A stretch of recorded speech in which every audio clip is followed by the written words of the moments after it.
Unajua katika maisha wenyewe wanakwambia usikatae wito, kataa maneno. Na muungwana anapoitwa kwanza anasikiliza nini alichoitiwa. Alafu pili, mimi sidhani kama wewe tuna changamoto kubwa au tuna shida za hapa na pale zinazofanya nisikusikilize. Sawa? Wewe lazima nikusikilize kwa sababu wewe ni kijana wangu, wewe ni mtu ambaye na kuelewa, nimekushiba, niambie. Yaani unajua ndugu yangu, nilisoma kwenye mkataba wako kwamba unayempangisha akiwa na udhuru yoyote ni lazima atoe taarifa. Na hilo ndio jambo. Kwa nini? Unajua mimi ndio amiri jeshi mkuu wa nyumba hii. Mimi ndio mkuu wa usalama wa nyumba hii. Mimi ndio kiongozi namba 1 ambaye natakiwa nijue mpangaji wangu nini shida kwenye nyumba yangu, kuna nani na nani kwenye nyumba yangu, nani anawahi kutoka, nani anachelewa kurudi kwenye nyumba yangu, watu wapo wa level gani kwenye nyumba yangu, mwenye umri mdogo kabisa ni nani, mwenye umri mkubwa ni nani kwenye nyumba yangu, watu wana tabia zipi. Mimi natakiwa zote nijue. Sasa hapa mzee, ndio mimi jana nimepigiwa simu na ndugu zangu huko. Wewe kumbe kuna watu wanakupigia simu? Wananikumbuka vizuri tu. Na mnashauriana kabisa hivi? Fresh. Kweli mtu sio nyau. Mtu sio nyau. Safi, hiyo nzuri hiyo. Unajua mimi nikajua wewe umesuswa. Familia imekutenga. Hamna, huku familia yangu mimi yote ipo kijijini. Wewe peke yako ndo umetusua. Mimi peke yangu ndo nimekuja huko. Ndo uko mjini Buza. Ndo napambana kwa ajili yao. I say. Mtu ukimwambia uko mjini anaweza kujua uko Sinza, Tabata, Buza. Kumbe uko Buza. Safi hiyo. Safi. Sasa mzee, tusizunguke sana. Mimi nazungukia wapi? So hapa, yani kwenye maelezo yetu. Okay. Yani unaenda kwenye pointi.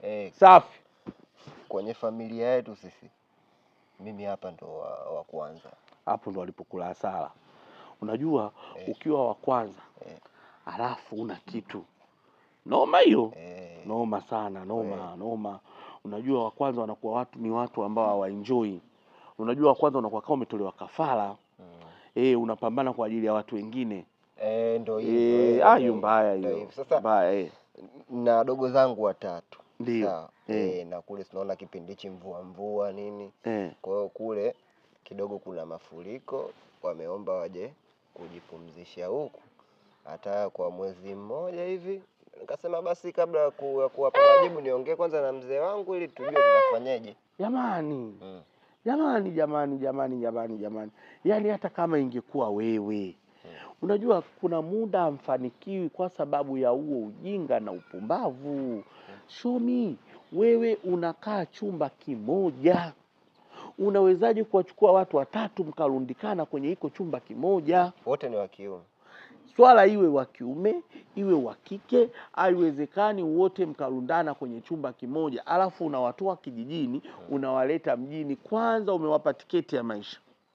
Kitendo cha kuwatoa kijijini kuja kuwaleta mjini, alafu unaenda kuwapangia mwezi mzima eti wakae.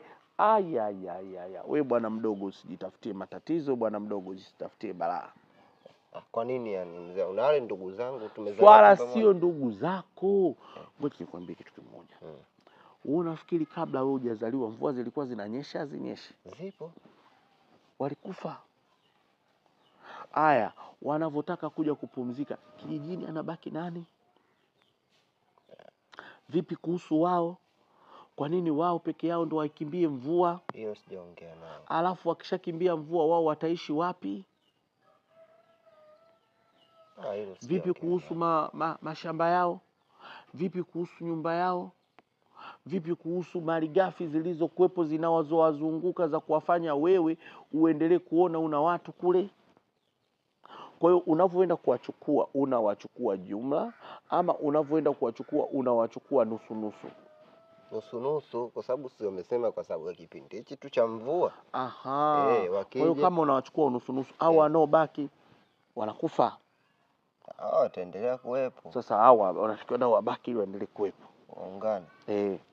Sasa wale unajua, hata hivyo mimi huku kama nilivyokuambia mimi ndo mkubwa.